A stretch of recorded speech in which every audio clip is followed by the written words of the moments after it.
बहुत जल्दी हम लोग टिमरनी नगर परिषद के 100 भ्रष्टाचार लगभग 2 लाख रुपए की झाड़ू खरीदी है। इसके अंदर लगभग 1,55,950 रुपए का भ्रष्टाचार इन्होंने यही कर दिया। इसके अंदर लगभग 1,55,950 रुपए का भ्रष्टाचार इन्होंने यही कर दिया था।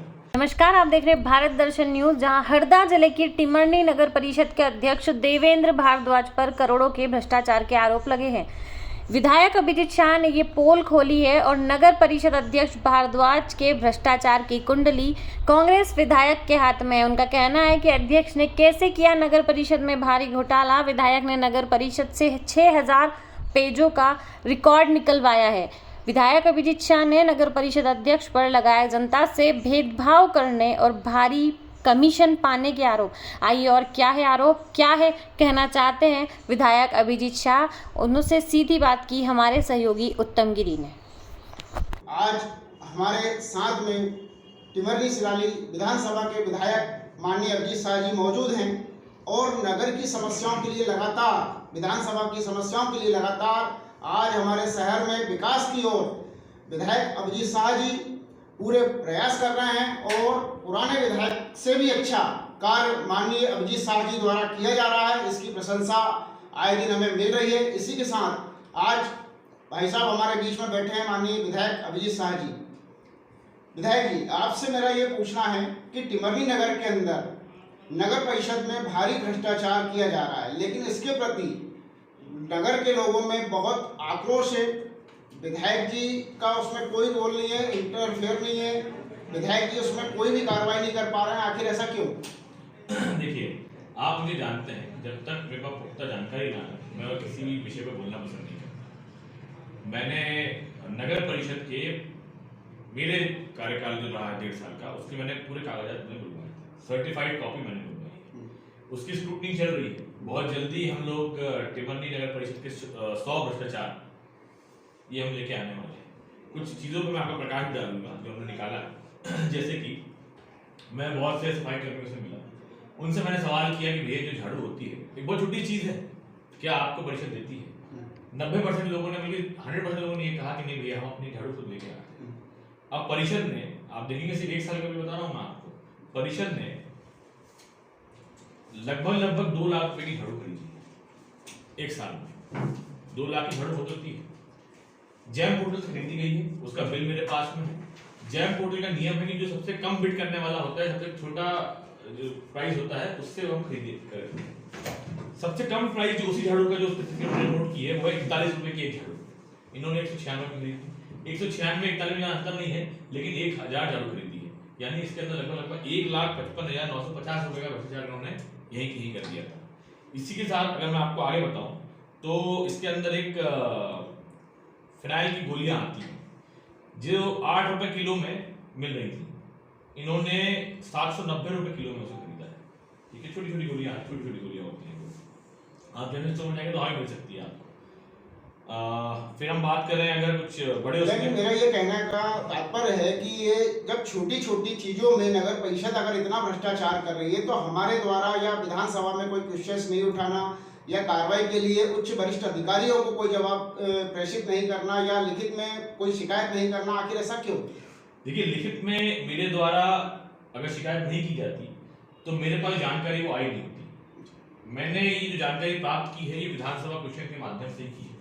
इस सत्र में मैंने 32 प्रश्न लगाए थे, उसमें 3 प्रश्न मेरे टिमरनी परिषद के ऊपर ही थे। यहाँ पर ये आप भी कह रहे हैं, मैं भी कह रहा हूँ, सभी कह रहे हैं कि बहुत ही घटिया निर्माण कार्य हो रहा है। मैं बहुत जल्दी आपको बताना चाहता हूँ, आपके माध्यम से, चैनल के माध्यम से बता रहा हूँ मैं कि बहुत जल्दी एक छाया कंस्ट्रक्शन है, मुझे नहीं मालूम किसकी है, लेकिन परिषद में किए गए कार्यों में से 70% काम वही करती है और उसकी शिकायतें भी आती है। तो जितनी भी रोडें उनके द्वारा बनाई गई है, कायाकल्प जो रोड बनी है और भी जो पिछले 1 साल में रोडें बनी है, उनका कोर हम काटने वाले हैं। शिलाली में हमने करवाया था, 3 मैंने कोर टेस्ट करवाए थे, 2 मेरे फेल हो गए थे। यहाँ मैं करवाने वाला हूँ और कोर टेस्ट की रिपोर्ट के साथ फिर हम जनता की उसमें जाएंगे। ठीक है, लेकिन वर्तमान में नगर की जनता पिछले 3 महीनों से ये रोड का निर्माण होना था, लेकिन 3 महीने का समय अवधि बीत जाने के बाद भी आज 1,90,00,000 रुपए की सड़क का निर्माण जो मेन स्टेशन बस्ती पे हो रहा है, पूर्ण तरीके से घटिया निर्माण हो रहा है। हमारे चैनलों के माध्यम से भी कई बार ये खबरें प्रकाशित हुई है, अखबारों में भी हुई है, लेकिन इसके प्रति ना ही सीओ कलेक्टर या नगरीय प्रशासन विभाग या विधायक द्वारा अभी तक इसमें कोई शिकायत नहीं हुई है। नहीं, मेरे द्वारा शिकायत हुई है। मैं आप जब मेरे कार्यालय में आएंगे, मैं आपको मेरे जो लेटर्स हैं वो मैं सामने नहीं कर सकता, क्योंकि हम लोग जो शिकायत करते हैं वो ऑफिशियल लेटर के माध्यम से करते हैं। भ्रष्टाचार की जांच करने के दो तरीके होते हैं, एक तो हम मुद्दा बनाएं और दूसरा पहले उसकी हम जांच कराएं, जब सर्टिफाइड कॉपी हमारे हाथ में आ जाए उसको लेके पब्लिक के बीच में जाए, क्योंकि जनता का जानना बहुत जरूरी होता है। तो सर्टिफाइड कॉपी बहुत सारी मेरे पास आ चुकी है, कुछ हम कोर्ट टेस्ट कराने वाले हैं, उसकी रिपोर्ट्स और आ जाए, उसके बाद हम लोग जनता के बीच में जाएंगे। विधायक जी, नगर में अभी एक चर्चाओं का थोड़ा विषय चल रहा है कि विधायक अभिजीत शाह जी और देवेंद्र भारद्वाज दोनों मिलकर काम कर रहे हैं। मैं शायद 15 सालों में पहला विधायक रहा होऊंगा जिसके जन्मदिन के पोस्टर भी परिषद में उतार दिए थे। अगर क्या बोलते हैं, मैंने उसका आपत्ति नहीं की थी, परिषद है उनका हक है, मुझे कोई दिक्कत भी नहीं है, हमने कोई लड़ाई झगड़ा भी नहीं किया, ऐसी हमारी प्रवृत्ति नहीं है। लेकिन क्या बोलते हैं, अगर मिलके ही काम कर रहे होते तो क्या बोलते हैं, क्या वो मेरा पोस्टर निकालता, क्या वो मेरा पोस्टर फेंकवाता? तो ये तो सोचने वाला विषय है। देवेंद्र भैया और मेरी जब वो कांग्रेस में हुआ करते तब भी हमारी शायद नहीं किसी मतलब वैचारिक मतभेद रहा करते थे, तो अब तो अलग अलग पार्टी में है, तो साथ बैठ का सवाल नहीं उठता। इसमें एक चीज़ और आ रही है कि नगर में अवैध कॉलोनियों का बहुत ज़्यादा जाल फैला हुआ है, जिसको लेकर कमलनाथ जी की सरकार थी तब भी उन्होंने अवैध कॉलोनियों के मुद्दे को लेकर मुहिम छेड़ी थी। आज भी प्रशासन अवैध कॉलोनी को लेकर मुहिम छेड़ रहा है, तो आप इस अवैध कॉलोनियों के विषय में क्या कहना चाहिए? मेरा स्टैंड अवैध कॉलोनी के प्रति बहुत क्लियर है, क्योंकि कॉलोनी बेचने वाला, कॉलोनी काटने वाला गलत हो सकता है, लेकिन जिस व्यक्ति ने अपनी जिंदगी पूंजी लगा के वो प्लॉट खरीदा है वो गलत नहीं हो सकता है। अगर वो गलत है तो जिस समय उसकी रजिस्ट्री हो रही थी, उसका नामांतरण हो रहा था, उस समय सरकार को ध्यान देना चाहिए था। अगर अब वो वहाँ रह रहे हैं तो उन्हें उन कॉलोनी को वैध करना चाहिए। सिराली में भी ऐसी एक दो कॉलोनियाँ हैं जहाँ परिषद काम करने से मना कर रही थी, लेकिन वहाँ मैंने पार्षदों से भी बात करी, मैंने वहाँ पर सीएमओ से भी बात करी, अध्यक्ष से भी बात करी कि हमें वहाँ भी काम करना पड़ेगा, क्योंकि हम वोट मांगने जाते हैं तो हम उन कॉलोनियों के निवासियों से भी वोट मांगते हैं, लेकिन जब काम करने की बारी आती है तो परिषद हाथ उठा लेती है कि भैया हम अवैध कॉलोनी में काम नहीं करेंगे, अवैध कॉलोनी। तो अगर अवैध कॉलोनी है तो वहाँ वोट मांगने नहीं आना चाहिए। अगर हमने वहाँ से वोट मांगा है तो मेरी नजरों में वो कॉलोनी अवैध नहीं है, उनको वैध करना चाहिए। कॉलोनी अवैध है कि वैध है वो अलग चीज है, लेकिन वो तो कॉलोनाइजर के ऊपर कार्रवाई होना चाहिए कि वो अवैध कॉलोनी बिल्कुल होना चाहिए। कॉलोनाइजर्स पे मेरा जो स्टार्टिंग जो मैंने की थी, मैंने यही कहा था कि कॉलोनी काटने वाला गलत हो सकता है, उसको बेचने वाला गलत हो सकता है, लेकिन खरीदने वाला गलत नहीं हो सकता है। तो जो भी अवैध कॉलोनाइजर्स हैं उनके खिलाफ काम होना चाहिए, उसके खिलाफ जो क्राइम है वो कंडीशन होना चाहिए, फायर होनी चाहिए। एक और क्वेश्चन है कि कुछ नगर के नागरिकों का यह भी कहना होता है कि विधायक अभिजीत शाह को टिमरी नगर से बहुत कम मतलब होता है, बहुत कम दिखते हैं, आते नहीं है या फ़ोन नहीं उठाते हैं, या उनके प्रतिनिधि ही फ़ोन उठाते हैं, वो कभी फ़ोन नहीं उठाते हैं। इसका रीज़न क्या है? ऐसी बात होती तो कोई रीज़न होता। मैं आपको बताऊंगा, शायद 4 दिन पहले जहां मैं झाड़तलाई माइनर पे जाके बैठा था, उसमें से आधे से ज्यादा लोग तो टिमरनी के निवासी हैं, टिमरनी के लोग ही वह रहते हैं। भले सामरदा हो सकता है, वो खेल सकते हैं, लेकिन वो रहते Timarni ward number 3, ward number 4, ward number 7 में ही रहते हैं। तो उन्हीं के जाके मैं धरने बैठा था, और रात में 1 बजे तक जब तक लाइट चालू नहीं, मैं धरने बैठा रहा था। यहाँ पे कोई भी कार्यक्रम होता है उसको मैं बढ़ चढ़ के, मैं मतलब किसी भी समाज का हो, कोई भी जाति का हो, मैं बढ़ चढ़ के उसमें पार्टिसिपेट करता हूँ। और अभी मैंने डाला नहीं है, मैं आपको मेरे विधानसभा की क्लिप मैं आपको भेजूंगा, और मैं डालने वाला हूँ इसको, कि मैंने टिमरनी शहर के विकास के लिए, यहाँ की मंडी के लिए सरकार से फंड भी मांगा है, जो मैंने विधानसभा मांग करी है। अगर ऐसी कोई बात हुई तो मैं विधानसभा में टिमरनी की बात भी करता हूँ। विधायक जी, आप की नगर विकास के लिए या विधानसभा विकास के लिए क्या आपकी तैयारी है, क्या रूपरेखा, थोड़ा सा बताइए। देखिए, तैयारी और सोच तो मेरी बहुत है, हमारी टीम की बहुत अच्छी सोच है इस विषय में, पर परिषद से सपोर्ट नहीं मिलता है। मैं विधायक नहीं देना चाहता हूँ, वो लेना नहीं चाहते हैं, कामों को अटका के रखते हैं। आपने देखा था कि मैंने वार्ड नंबर 2 में, जो आपका सवाल था कि मैं आता नहीं हूँ, मैंने ward number 1, ward number 2, ward number 3, 4 में हमने दौरे किए थे, घर घर हम गए थे, जिस तरह से वोट मांगने गए थे उस तरह से मैं घर आकर धन्यवाद देने भी गया था, और मेरे लोगों की समस्या पूछी थी। मुझे शायद याद है, वार्ड नंबर 2 की बात है, वहां पर लोगों की समस्या थी कि नल में पानी नहीं मिला, लोग वार्ड नंबर 2 था, है ना। तो वहां पर मैंने परिषद की जो सीएमओ है उनसे बोल के मैंने वहां पर एक सार्वजनिक नल लगवा दिया, लेकिन भाजपा के लोग इतना नागुजार निकला कि उन्होंने नल को उखड़वा दिया, और उखड़वा के लगवाया कहाँ, वहां से 5 फीट 10 फीट आगे। तो ये सोच उनकी है, हम तो मिलकर काम करना चाहते हैं, क्योंकि देखिए इसमें कोई जनता का, कांग्रेस बीजेपी जनता के लिए होता है। चुनाव जीतने के बाद चाहे देवेंद्र भैया हो चाहे अभिजीत शाह हो, हम लोग जनप्रतिनिधि हैं, हम लोग कोई कांग्रेस या भाजपा के लोग नहीं हो सकते हैं, ठीक है। तो हमारी पहली प्राथमिकता है जनता के लिए काम करना, पर ये करने नहीं देते। मेरा सोच तो ये है कि सबसे ज्यादा समस्या यहाँ पे जो है ड्रेनेज की है। बारिश आती है, हमारे वार्ड में 3-4 मतलब हमारे नगर में 3-4 वार्ड ऐसे हैं जो जलमग्न हो जाते हैं। हर बार वहां बाढ़ आती है। सबसे पहले यहाँ पर मिलकर वो मुझसे मांग करे, मैं विधानसभा में बात करूँ, क्योंकि आज नगर परिषद का जो बजट है वो भी तो मध्य प्रदेश की विधानसभा से ही पारित होता है। वहां मैं उनकी परिषद की आवाज बनूंगा, उनके लिए मांग करूंगा।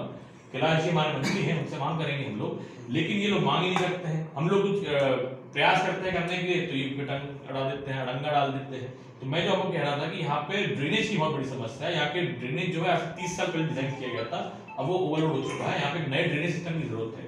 यहाँ पे आसपास फैक्ट्रियों की जरूरत है ताकि लोगों को रोजगार मिल सके। बहुत सारे काम है जो हम लोग करना चाहते हैं। जैसे अभी मंडी जो है, किसान आते हैं 7-7, 8-8 दिन तक मंडी के बाहर खड़े रहते हैं, जिससे चक्का जाम होता है। चक्का जाम होता है तो हमारे जो नगर के लोग हैं उन्हें भी समस्या होती है और हमारे किसान भाई उनको भी समस्या होती है। हमको नई मंडी की जरूरत है ना। ये हम परिषद तो नहीं कर सकते, लेकिन इसको हम मिलके एक जगह दिला सकते हैं, पर परिषद बात ही करना नहीं चाहती है। एक आखिरी सवाल है कि टिमरनी नगर की कुछ नदियों को अवैध माफियाओं द्वारा उसे नष्ट किया जा रहा है, पर्यावरण को नुकसान पहुंचाया जा रहा है और यहाँ पर अवैध उत्खनन का कार्य जोरों पर चल रहा है। इसके लिए आप क्या कहना चाहेंगे? मैं 2 चीज़ कहूँगा, इससे पहले एक चीज़ और कहूँगा कि जो आपका पहला सवाल था कि हम लोग परिषद के खिलाफ आवाज़ नहीं उठाते हैं, तो सुभाष भैया मौजूद हैं, उनसे पूछेगा। एक नल का मुद्दा था, अपन लोगों ने धरना भी दिया था, धरने में भी आया था, मैंने विधानसभा में प्रश्न भी लगाया था। नहीं तो ये एक ऐसी योजना के पैसा निकालना चाह रहे थे जिससे पैसे उसके बाद थे ही नहीं। आप बाकी जानकारी जो सवाल पे दे देंगे। ये चाह रहे थे कि टिमरनी के लिए जल लेके आए, लेकिन वो टिमरनी तक पहुंचेगा ही नहीं। नल के जो पाइप के जो पैसे हैं वो आधे रास्ते में खत्म हो जाते और बाद में हाथ खड़े कर लेते। इसमें बहुत बड़ा भारी भ्रष्टाचार करने वाले थे ये। उसके खिलाफ मैंने विधानसभा में क्वेश्चन लगाया था। ये परिषद के लोगों से भी आप पूछ सकते हैं। और दूसरा आपका सवाल है अवैध जो नदी नाले और जो खुदाई कर रहे हैं उसके ऊपर, तो अवैध रेत का शुरुआत से मैं विरोधी रहा हूँ, है ना। मैंने कई बार मुद्दे भी उठाए हैं। हमने क्या बोलते हैं भिक्षापुर बाजार तरफ जाके ट्रैक्टर भी पकड़े हैं। तो ये जो हो रहा है ये गलत हो रहा है, इस पर रोकने चाहिए। तो इस पे जो कुछ अधिकारी बेलगाम होते जा रहे हैं, नगर की जनता के प्रति हो या अवैध उत्खनन के लिए सहयोगी हो या अवैध कार्यों के लिए सहयोगी बन रहे हैं, जैसे टिमरनी थाना हो तो अवैध शराब हो, सट्टा हो, गांजा हो, ये तो फिर आम चीजें हैं। लेकिन अवैध उत्खनन का जो मुद्दा है वो सबसे बड़ा मुद्दा है। कोई भी अपराध सामान्य नहीं हो सकता, वो अपराध होता है। आपने देखा होगा अभी हम लोगों ने सिराली में थाने का घेराव भी किया था। उसका मुख्य मुद्दा था वो यही था कि गांव-गांव में अवैध, और सिर्फ सिराली की बात नहीं है, ये टिमरनी की बात भी, रेडगांव की बात भी, हरदा की बात भी और हंडिया की बात भी, पूरे हरदा जिले की बात है कि गांव-गांव में अवैध शराब बिक रही है, सट्टा चल रहा है, जुआ चल रहा है, लेकिन पुलिस को ये नजर नहीं आता। पुलिस को नजर क्या आता है? पुलिस को नजर आता है हमारा किसान भाई जो अपने खेत में जा रहा है पर उसके हाथ में हेलमेट नहीं है, उसके सर पे हेलमेट नहीं है, उसके लिए ये अवैध वसूली करते हैं।